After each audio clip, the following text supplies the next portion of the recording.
శ్రీరామనామాన్ని వ్రాసినంత మాత్రం చేత రామచంద్ర ప్రభువే మనం చేరుకోవలసినటువంటి స్థితిని నిర్దేశిస్తాడు.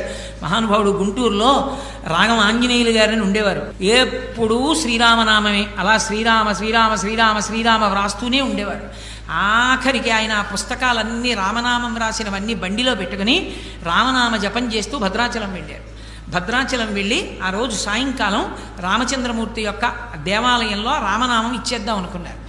ఇవాళ ఎందుకులేండి, ఇక్కడ ఏదో సప్తాహం చేద్దాం అనుకుంటున్నాం కదా, రేపిద్దాం, ఏకాదశి వస్తుంది కదా అన్నారు. ఏమోనయా ఏ క్షణం ఎవడికి తెలుసు, ఇచ్చేసేద్దాం అన్నారు. ఆ రోజు రాత్రి రామచంద్రమూర్తికి రామనామం అంతా సమర్పించి మరునాటి నుంచి క్రతువు ప్రారంభం అవుతుంది భద్రాచలంలో. వచ్చి యజ్ఞ భాగం దగ్గర నించున్నారు. లోపల రామచంద్రమూర్తి దేవాలయంలో గంటలు మోగి అక్కడికి దగ్గరలోంచి ఆ స్వామి వైభవం, ఆ కీర్తన వినపడుతూ నీరాజనం కనపడుతోంది. ఆ నీరాజనం వంక చూస్తూ అలాగే నిలబడి రామ రామ రామ అంటూ శరీరం వదిలేశారు.